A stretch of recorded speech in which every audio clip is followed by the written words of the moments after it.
और 24 के चुनाव में आज हुई स्कीम्स लॉन्च हुई है। पीओके लाओ वोट पाओ। कश्मीर का जो हिस्सा ऊपर उधर चला गया यानी पाकिस्तान की तरफ चला गया, उसकी आज भी कसक है। भारत के पार्लियामेंट ने बकायदा एक रेजोल्यूशन पास किया हुआ है कि पाकिस्तान ऑक्युपाइड कश्मीर हमारा है, और संसद में एक स्वर से सभी सांसदों ने कहा है कि हम इसे वापस लेकर रहेंगे, ये हमारा संकल्प है। पाकिस्तान से बात होगी तो सिर्फ पाक अधिकृत कश्मीर पर होगी, ये भी भारत सरकार कह चुकी है।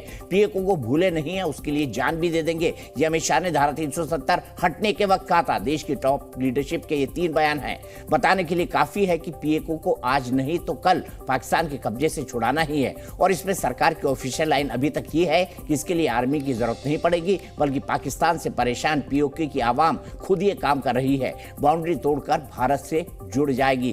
कल लोकसभा में गृह मंत्री अमित शाह ने जम्मू कश्मीर को लेकर 2 बिल रखे तो एक बार फिर पीओके वाला यह संकल्प दोहराया। लेकिन कल पूरी बहस पीओके के इतिहास और पुरानी गलतियों पर चली गई थी, इसीलिए आज हम भूतकाल में न जाकर भविष्य में जाएंगे और जानेंगे कि पीओके को वापस पाना कितना पॉसिबल और कितना प्रैक्टिकल है। यह भी जानेंगे कि क्या पीओके पब्लिक को अपने से बांधे रखने की पॉलिटिक्स है। कांग्रेस के नेता अधीर रंजन चौधरी ने आज सरकार को चैलेंज दिया कि अगर हिम्मत है तो 24 के चुनाव से पहले पीओके लाकर दिखा दो। एक ऑफर भी दिया कि अगर सरकार ऐसा कर दिखाती है तो फिर हिंदुस्तान के सारे वोट उसके। आज ही पाकिस्तान ने कहा कि इतिहास बदला नहीं जा सकता। यही इंडिया अलायंस के नेता भी पूछ रहे हैं कि इतिहास कैसे बदल सकते हैं। उनका आरोप है कि पीओके का जिक्र सिर्फ कश्मीर के हालात से ध्यान बटाने के लिए होता है। इस पर बीजेपी कई बार पूछ चुकी है कि हम पीओके का संकल्प दोहराते हैं तो बुरा क्यों लगता है। जो सदस्य के पक्ष में हाँ गए, चाहे निर्णय हाँ वालों के पक्ष में, हाँ वालों के पक्ष में प्रस्ताव स्वीकृत हुआ, विधेयक पारित हुआ। गैर कानूनी तरीके से कब्जा करके रखा, कसक कभी भी हमारे दिलों में है।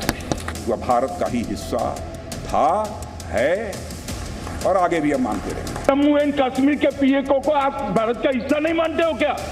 एग्रेसिव ना हो, जान दे देंगे इसके लिए।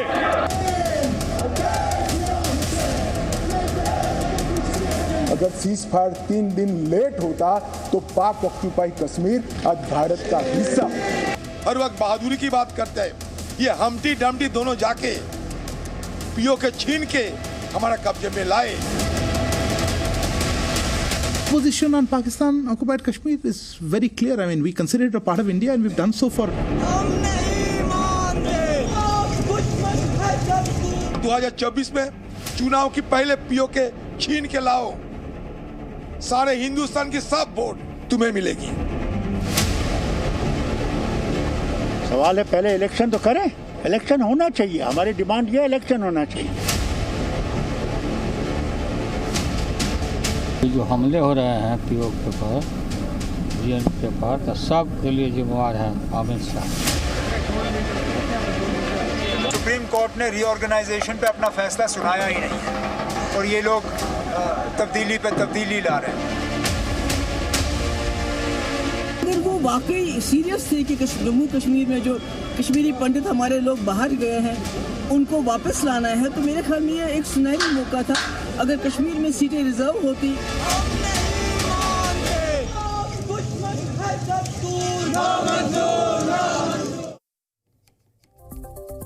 इसी पर बात करेंगे कौन कौन हमारे साथ हैं। शाजिया इल्मी भारतीय जनता पार्टी की राष्ट्रीय प्रवक्ता, आलोक शर्मा जी कांग्रेस के राष्ट्रीय प्रवक्ता, सुशील पंडित कश्मीरी पंडित हैं, एक्टिविस्ट हैं, लेखक हैं, जीशान जावेद राणा है, स्पोक्स पर्सन है नेशनल कॉन्फ्रेंस के, थोड़ी देर में जुड़ेंगे, और फारूक इनकलाबी साहब है, लीडर है पीडीपी के, वो हमारे साथ जुड़े हुए हैं।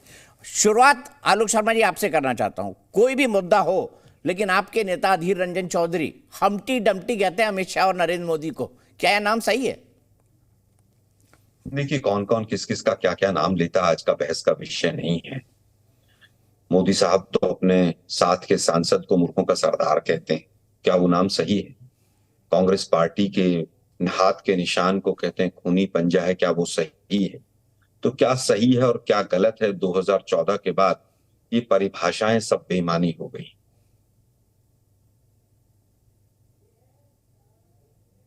मतलब आप मान रहे कि ये परिभाषाएं बेईमानी हो गई हैं? क्या हुआ आलोक भाई आज? देखिए, आप जिस तरह का दीपक भाई स्तरहीन भाषण शुरू हो गए हैं, और खास तौर पर सत्ताधारी दल की तरफ से जिस तरह की सत्ता में बैठने के बाद अहंकार वश जिस तरह की भाषा का उपयोग हुआ है, और केवल भाषणों में, चुनावी रैलियों में नहीं, टीवी की डिबेट्स में भी क्या क्या किस किसने किसके लिए बोला है। हमारे तो एक प्रवक्ता अपनी जान से ही चले गए थे, आपको भी याद होगा, राजीव त्यागी जी। तो जिस तरह का जहर उगलने का काम और तमाम चीजें शुरू हुई हैं, उसकी तुलना अगर करें तो हम्टी डम्टी तो बहुत हल्का लगेगा आपको भी और हमें भी। लेकिन ये जिस तरह का माहौल बना है, ये भारतीय लोकतंत्र के लिए ठीक नहीं।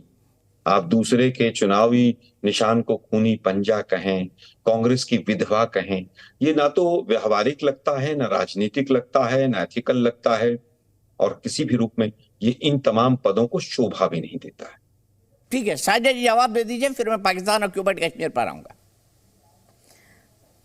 जी, जिस तरह से अधीर रंजन जी ने हम्टी डम्टी कहा है, शायद वो थोड़े कंफ्यूज हैं। शायद वो राहुल गांधी जी को कहना चाह रहे थे हम्टी डम्टी, क्योंकि हम्टी डम्टी एक ही इंसान का नाम था, दो अलग अलग नाम नहीं थे।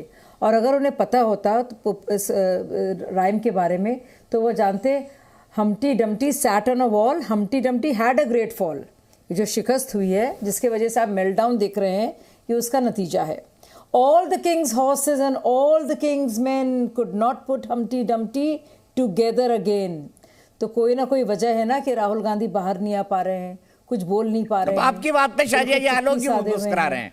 आलोक जी दिल की बात कह दी आपने, क्या आलोक जी? तो मेरे ख्याल ये कहने की वो ले सकता हूँ क्या बोलते हैं? इस बात को कहने की मैं वो ले सकता हूँ आपसे कि देखिए आलोक जी को भी हम्टी डम्टी राहुल गांधी का नाम सुन के अच्छा लग रहा है, ऐसा है क्या? नहीं पता कि मुझे नहीं पता चला कि शाजिया जी को नहीं। सुनिए, नहीं मैं खत्म कर लूं अपनी बात को। दो लोगों के लिए कहा गया था, अधीर रंजन जी ने बताया बहुत सी बातें आलोक भाई ने, मैं खत्म कर लूं अपनी बात को। आलोक जी आप बहुत लंबा बोले, क्या क्या बातें। मुझे लगता है इस हमारे देश के इतिहास में अगर किसी इंसान को सबसे ज्यादा ना सिर्फ गाली गलौज का शिकार बनाया है, लेकिन जिस तरह से हर तरह के प्रहार किए गए हैं, चाहे वो कानूनी तौर पे हों, चाहे गैर कानूनी तौर पर हों, चाहे शब्दावली के ज़रिए हों, या फिर जिस तरह की कामनाएं की गई हैं, वो हैं नरेंद्र मोदी जी।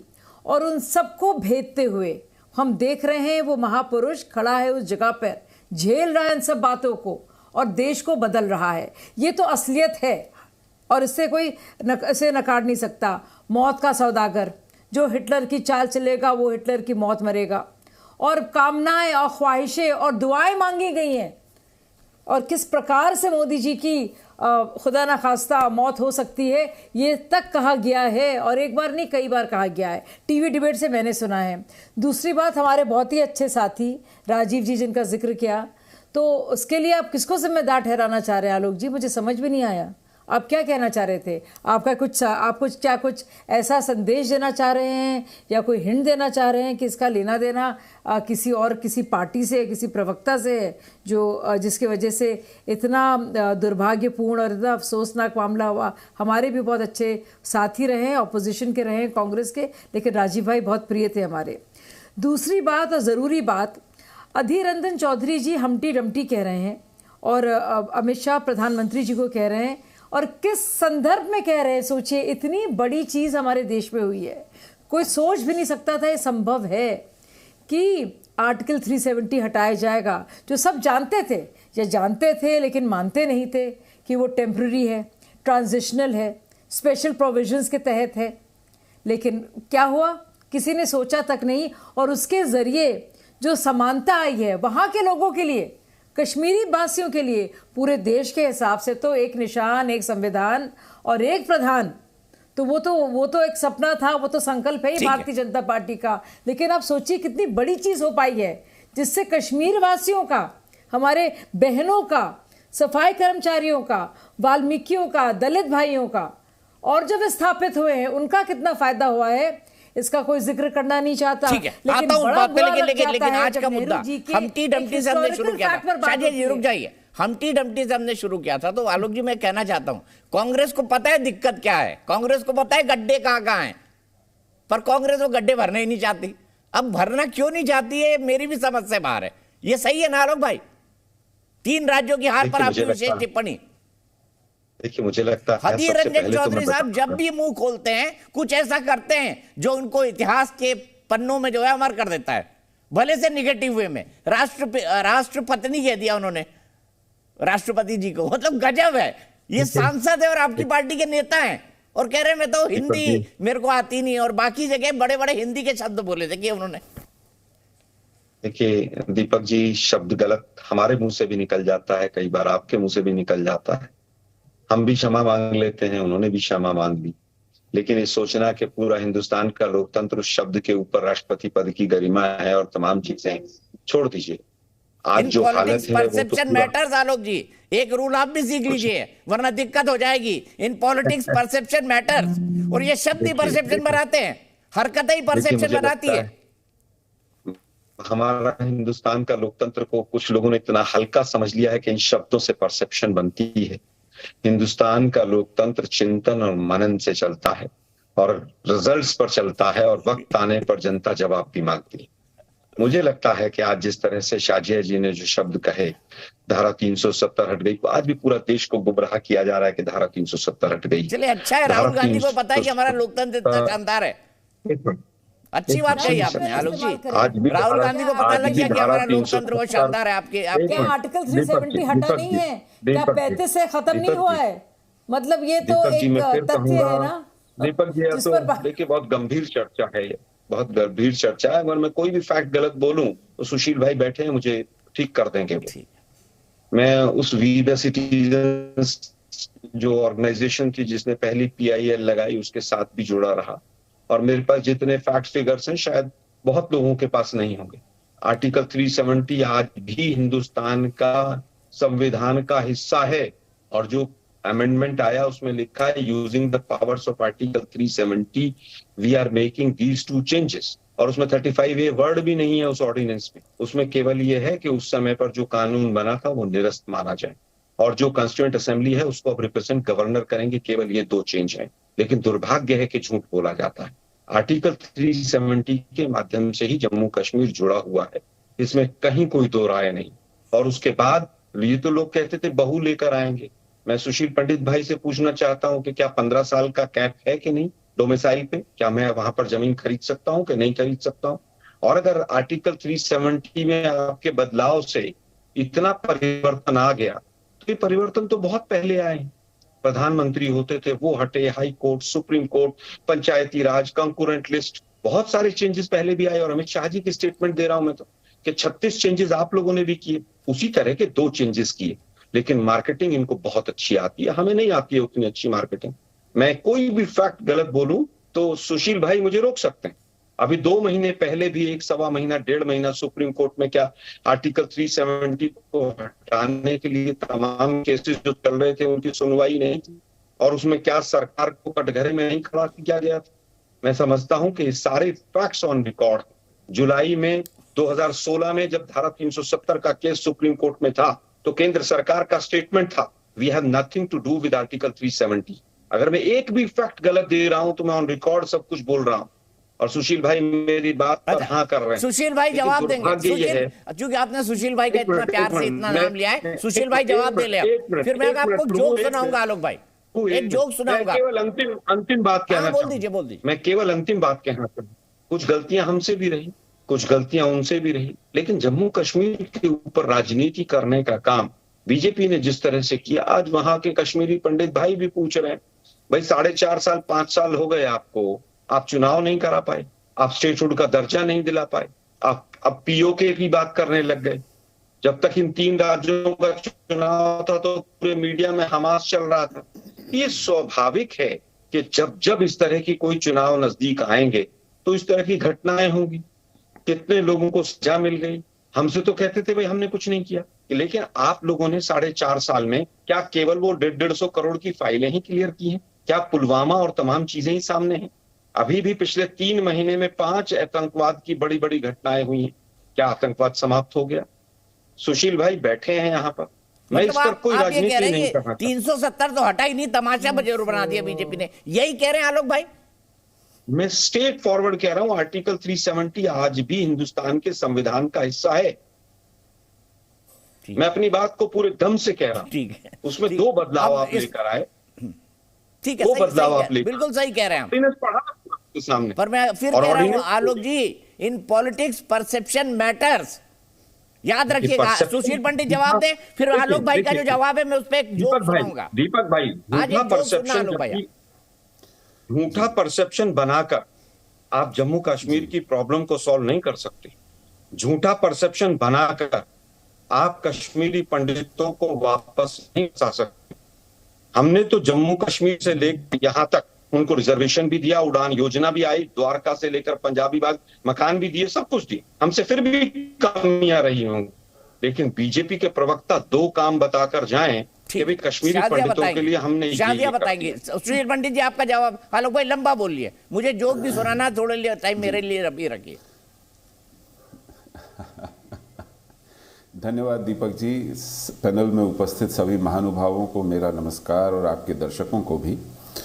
आलोक जी से मेरा वर्षों का परिचय रहा है और मैं उनके तर्कों का, उनके तथ्यों का सम्मान करता हूं। वो बहुत चतुर सयाने प्रवक्ता हैं कांग्रेस के, इसलिए जब वो केवल चुन चुन के तथ्य लाते हैं, सभी तथ्य नहीं लाते हैं, तो ऐसे लगता है कि वो मुशायरा जीत के ले जाएंगे।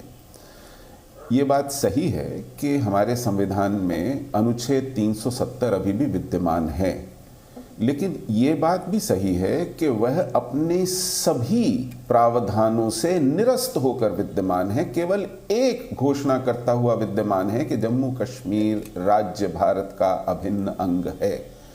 वो आज तक के किए गए सभी राष्ट्रपति के अध्यादेशों से च्युत होकर, उससे निपटकर, उससे खाली होकर के विद्यमान है, एक खोखा रह गया है। तो अगर बातचीत में ये कहा जाए कि 370 अब नहीं रहा, तो आप उसके भाव को, उसके मर्म को समझिए।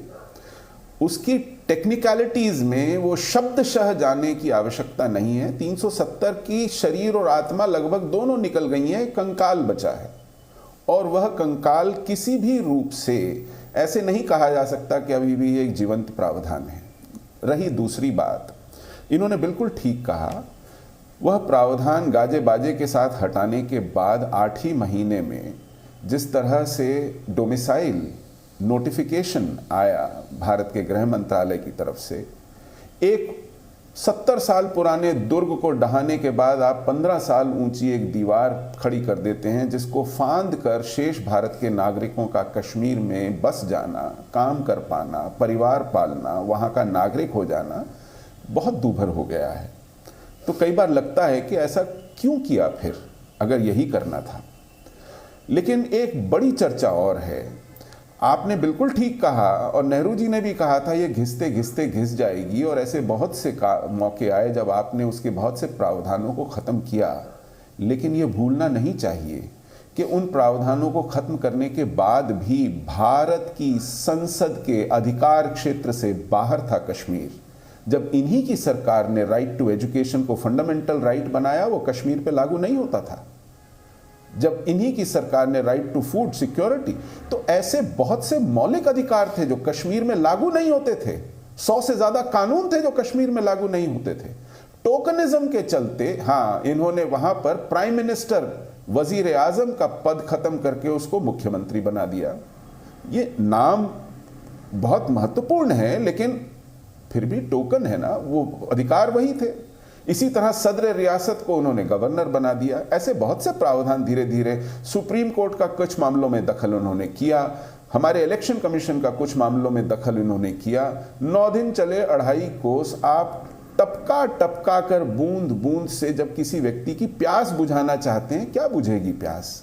और इस देश में जो पृथकतावाद का, अलगाववाद का एक वटवृक्ष पैदा हुआ, दीपक जी मैं आपको एक बात बताऊं, अगर मैं वहां का अलगाववादी होता कश्मीर का, तो मैं आपसे यह कहता कि आपने ही मुझे एक अलग संविधान दिया है, आपने ही मुझे एक अलग ध्वज दिया है, आपने ही मुझे अलग प्रधानमंत्री दिया, आपने ही अपने सुप्रीम कोर्ट का दखल मुझ पे नहीं दिया, आपने ही अपने इलेक्शन कमीशन और कंट्रोलर ऑडिटर जनरल का अधिकार क्षेत्र नहीं दिया, आप ही की संसद मेरे कानून नहीं बना सकती है, और आप मुझे अलगाववादी कहते हैं।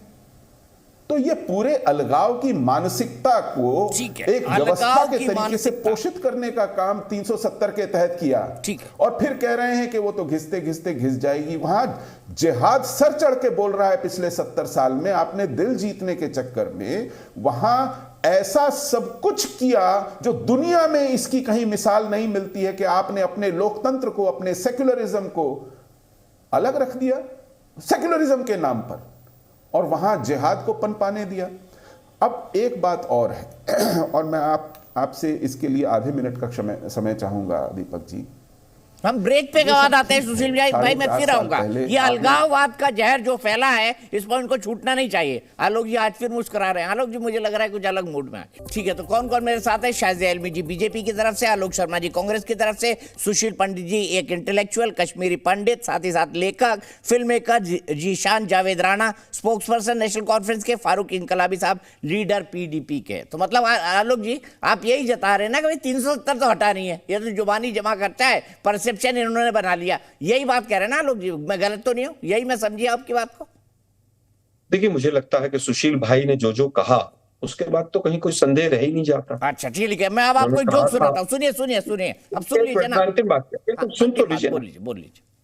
इन्होंने साफ कर दिया कि 15 साल वहां पहले डोमिसाइल रखी है, उसके बाद जमीन खरीदी।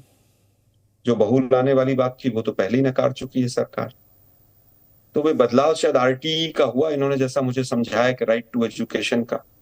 इन्होंने कहा साहब आलोक जी अब शाजिया जी जवाब देगा। सुन लीजिए, मेरी बात भी सुन लीजिए ना। कभी कभी एंकर को भी सुन लेना चाहिए, कभी कभी एंकर को। मैं तो केवल धन्यवाद कर रहा हूँ सुशील भाई का। सुशील भाई ने फैक्ट्स जो है वो सब देश के सामने रख। ठीक है, वो सुशील भाई भी आएंगे, शाजिया जी भी जवाब देंगे। अब मैं बता रहा हूँ क्या होता है, कई परसेप्शन बड़ा उल्टा हो जाता है। एक बार क्या हुआ, सुशील पंडित जी और मेरे भाई जीशान राणा, फारूक इनकलाबी साहब, शाजिया इल्मी जी, एक देश के प्रधानमंत्री का कुत्ता चोरी हो गया। तो प्रधानमंत्री जी परेशान, उन नेशनल सिक्योरिटी एडवाइजर को बोला, उन्होंने बुलाया होम मिनिस्टर को कि भाई मेरा कुत्ता, प्रधानमंत्री का कुत्ता गायब है, आप ढूंढो।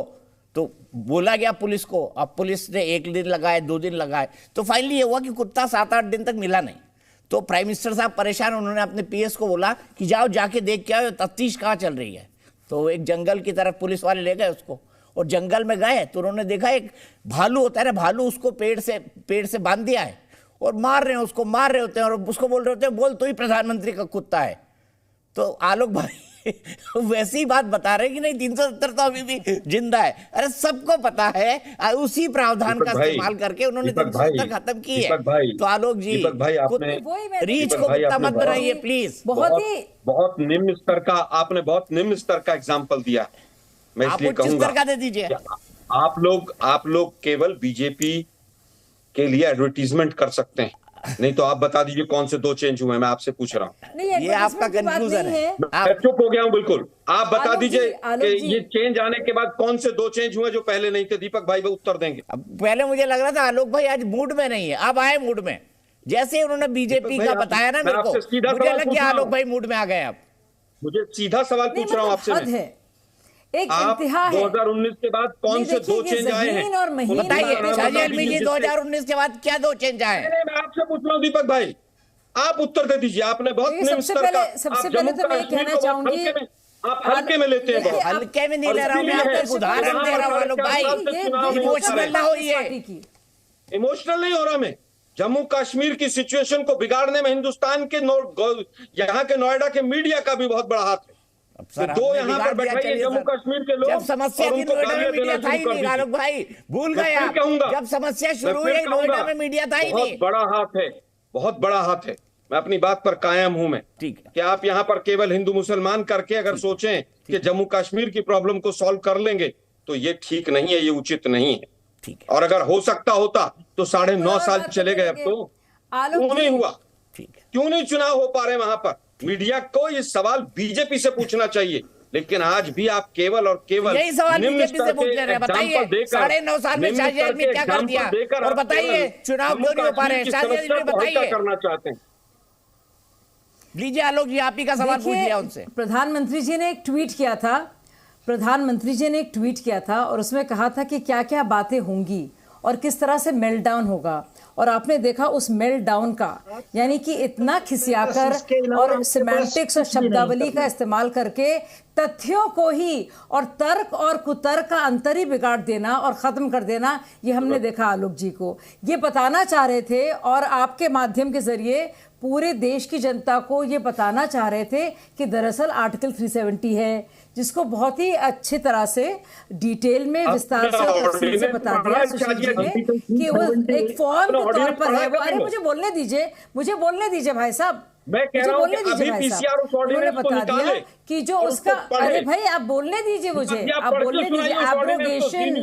एब्रोगेशन जो प्रावधान की जो ताकत थी, वो जो स्पेशल प्रोविजन थे, उसको किस तरह से हटाया गया है और किस तरह से समानता लाने की कोशिश की है, और देश के कानून के, अरे भाई आप लगातार बोल रहे हैं, और देश के कानून जो पूरे देश में लागू हैं, जो मौलिक अधिकार हर एक, अरे आप क्यों बोले जा रहे हैं भाई साहब? नहीं, थोड़ा सा आप बहुत खिसिया गए हैं, आप बहुत सब पका गए हैं और खिसिया गए हैं, इसलिए आप लगातार बोले जा रहे हैं, और मुझे लगता है ये गलत है।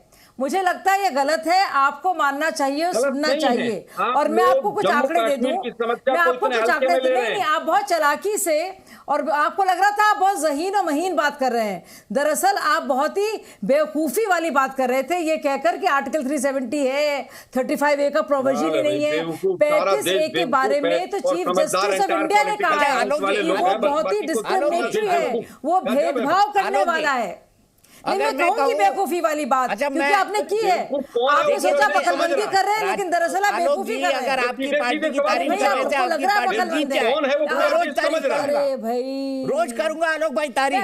अगर मेरी तारीफ करने से आपकी पार्टी जीत जाएगी, मैं रोज करूंगा तारीफ। 10 सेकंड में बोल नहीं पा रही, नहीं 10 सेकंड में बोल नहीं पा रही, नहीं दीपक गलत है ये। बेवकूफों का क्यों बैठाते हैं टीवी चैनल पर? अच्छा शादिया जी, बेवकूफ शब्द का इस्तेमाल मत करें, मैंने सिर्फ माय दी थी, ये मत करें। आलोक जी की बात सही है, उनकी क्या बोलते हैं, सीनियरिटी का सम्मान कर दे शादिया जी। बिल्कुल आप बेवकूफी की बात कर रहे हैं, आप लोगों को बेवकूफ बना रहे हैं। बेवकूफ है, आप बेवकूफ है, आपको लग रहा है बहुत अकलमंदी कर रहे हैं, आप लोगों को बेवकूफ बना रहे हैं, और आपको लग रहा है कुछ समझ नहीं पा रहे हैं, और पूरे देश को बेवकूफ बना रहे हैं आप लोग। बात कर रहे हैं, और मोदी जी से लेकर आप सब लोग पूरे देश को बेवकूफ बना रहे हैं। मैंने कहा बेवकूफी की बात कर रहे हैं, जो कि कर रहे हैं, आपको सब बेवकूफ नजर आते हैं, क्योंकि आप लोग बेवकूफ हैं। जो बता रहे हैं कुछ वही नहीं है, ये आप कह रहे हैं। बिल्कुल कहूंगी, बता दीजिए कौन-कौन से 2 चेंजेस आप समझते हैं बहुत अकलमंदी नहीं रोकेंगे इनको इस शब्द आप लोगों को बेवकूफ बना रहे हैं। मैंने बोला मत बोलिए किसी को बेवकूफ, रोकेंगे दीपक जी आप लोग। मैंने बोला उनको, शादिया जी को, शादिया जी भाई बेवकूफ शब्द का इस्तेमाल मत कीजिए आलोक शर्मा जी के लिए। बोलूंगी कि आप, अरे आप मैं 1000 बार बोलूंगी कि आप लोगों को बेवकूफ बनाने की कोशिश कर रहे हैं, दरअसल बेवकूफ आप खुद बन रहे हैं, आप बेवकूफ खुद बन रहे हैं। दोनों का झगड़ा में रोक देता हूँ, 2 मेरे पास और स्टेक होल्डर थे, उनके पास चला जाता हूँ। क्या कहा था जिशान जी, आपका क्या कमेंट है बताइए जिशान जी। ऐसी महिलाओं को बैठा लेते हैं जिनको जम्मू कश्मीर के बारे में जीरो पता। हाँ, आपको पता है सबसे ज्यादा ना, हम लोग किसी को पता नहीं है, आप ही को पता है सबसे ज्यादा। कितना अहंकार है आप लोग, और आपको लगता है बेवकूफ बनाएंगे सबको, और हम बनने देंगे? अहंकार नहीं, मैंने सारे फैक्ट्स पर बात की है, मैंने एक भी फैक्ट गलत नहीं बोला है। आपको क्या लगता है भाई साहब, बुरा मान गए, अब पकड़ी गए, प्रधानमंत्री से लेकर बीजेपी के प्रवक्ता तक गलत फैक्ट देश के सामने रखते हैं। आपकी जो शरारत कर, और आलोक जी देश वही बात सुनता रहता है, गजब है आपकी, देश वही बात सुनता रहता है, वो झूठ बोल रहे हैं, वो बेवकूफ बना रहे हैं, और देश बेवकूफ बन रहा है। वाह, आप मुझे दीपक जी, मैं आपको भी चैलेंज करता हूँ, मुझे एक कागज दिखा दीजिए जिसमें लिखा हुआ मैं कोई कागज नहीं है सर, मैं तो एंकर हूँ। ये देखिए आपके नाम की लिस्ट लेके आया हूँ, ऊपर कौन है शाजिया इल्मी, नीचे कौन है आलोक शर्मा, उसके नीचे कौन है सुशील पंडित। मेरे पास और कोई कागज नहीं है, मेरे पास गेस्ट लिस्ट ही है। पर अच्छा आपको लग रहा है शाजिया जी भी बेवकूफ बना रही है, मोदी जी भी बेवकूफ बना रहे हैं, और देश बन रहा है। दीपक जी मैं फिर कह रहा हूँ, ऑर्डिनेंस की जो दीपक जी जो ऑर्डिनेंस की कॉपी है ना, गूगल पर जाइए, वो गूगल से हटा दी गई। और कोई बेवकूफ बन नहीं रहा है, आप लोग समझ नहीं रहे बात। ठीक है। अब मैं 2 और लोगों को ले लूँ, मुझे बहुत गंदा लगता है अगर मैं किसी गेस्ट को बुलाऊं और उसे उचित दर्जा ना दूं। जी मैं क्लोजिंग कमेंट के लिए दोनों के पास आऊंगा। जीशान राणा 30 सेकंड आपके, क्या कहेंगे कल के अमेंडमेंट्स पर? जब भाई झूठ की दुकान खोल रखी है लोगों ने, जो लोग मरते थे, जो शिकायत, अरे एक दुकान आपकी भी है मोहब्बत की आलोक भाई, वो भूल गए आप। एक दुकान आपकी भी है मोहब्बत की, वो आप भूल गए। ऐसा चालाकी कर रहे थे आलोक जी, और इनकी दुकान याद है, अपनी दुकान भूल गए आप। क्या तरीका है ये? क्या चलिए बहुत बढ़िया भाई, इतना हंसने लगे हैं ना, कैमरे से ही बाहर हो बधाई हो। बेवकूफ बना रहे हैं सबको। सुशील पंडित भाई को भी बधाई हो, सारे कश्मीरी पंडित वापस चले गए, सारे हक मिल गए सबको, जहाद खत्म हो गया, वहाँ भ्रष्टाचार खत्म हो गया है, सुनिए, बधाई हो सबको। मारे जाते ठीक है। जीशान जी आपका एक कमेंट, और फारूक इनकलाबी जी आप क्या कहेंगे कल के परिवर्तनों पर? जीशान जी। देखिए, सबसे पहले तो मैं ये कहना चाहूँगा कि पूरा समय आपने भाजपा और कांग्रेस को दिया, बल्कि बात तो ये है कि मैं ज़रूर कहना चाहूँगा कि जितना इल्म कश्मीर के बारे में शायद शाजिया इजमली जी को नहीं है, या एक जो बाकी लोग यहाँ इतने बैठे हुए, जितना नेशनल कॉन्फ्रेंस या पीडीपी के लोग जो यहाँ बात करिए ना। शाजिया जी मेरे साथ पत्रकार रही है 10 साल तक, और उन्होंने कश्मीर को एक्सटेंसिवली कवर किया है। आपको बस इतना ही कहना, कवर करना और यहाँ पे रहने में अंतर है। मैं आपको इतना कहना चाहूँगा और बहुत जिम्मेदारी के साथ कहूँगा।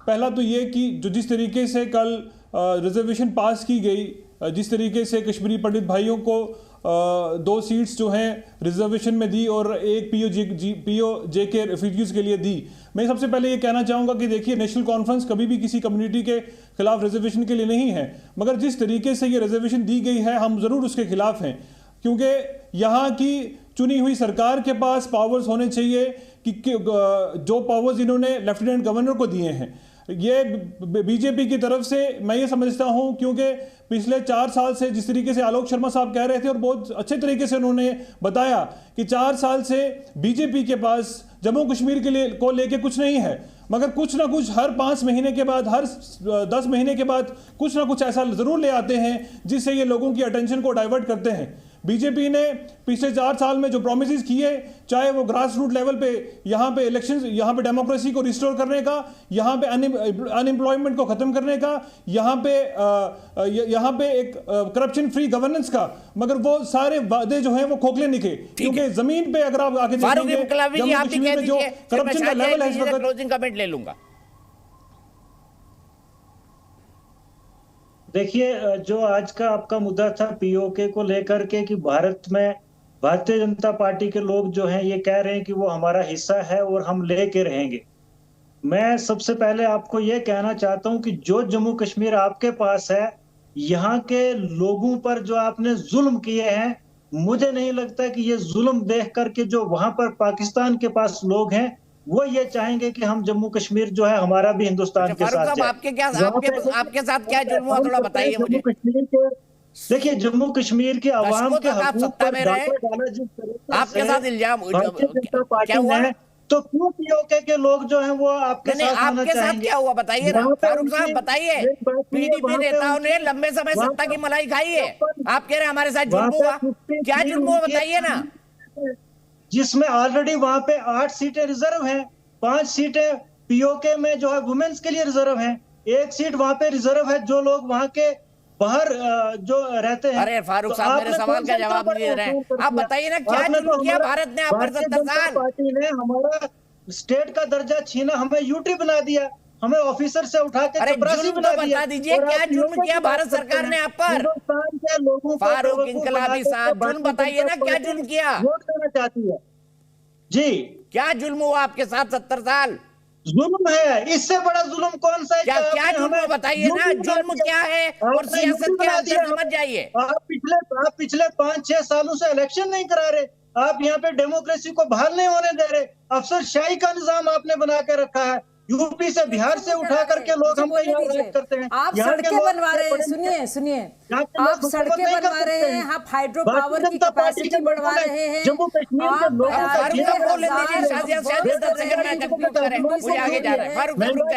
को आप पीओके की बात करते हैं। आप सुबह चलिए, ये आपके जो नारे हैं ना, ये मुझे पता है सिर्फ इलेक्शन तक हैं। जब इलेक्शन खत्म हो जाएगा, भारतीय जनता पार्टी के लोग इस मुद्दे को कभी नहीं उठाएंगे। अगर आप चाहिए आपको कंक्लूड करिए शाजिया जी, मेरे पास वक्त बिल्कुल खत्म है। आलोक भाई, वक्त नहीं है प्लीज।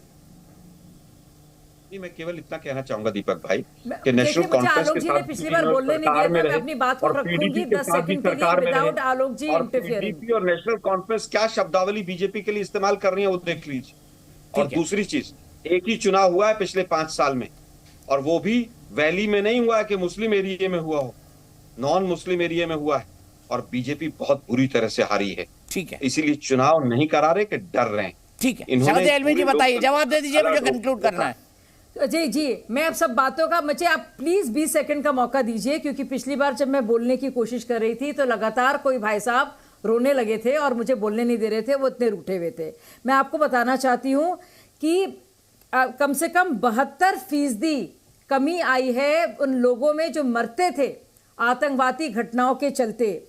7,217 जो इंसिडेंट्स होते थे उसकी कमी आ गई है 2,000, यानी कि 70% कम इंसिडेंट्स हो रहे हैं टेरर के, आतंकवादी घटनाओं के। इसके अलावा सुनिए, जो सिक्योरिटी फोर्सेस में जो लोग मरते थे तो 59% कम लोग मनमोहन सिंह की एरा में 2004 से 14 और ठीक है, सॉरी यहीं पर रुकना पड़ेगा। मेरे पास एक बड़ी ब्रेकिंग न्यूज आ रही है राजस्थान पर इस वक्त की बड़ी खबर है।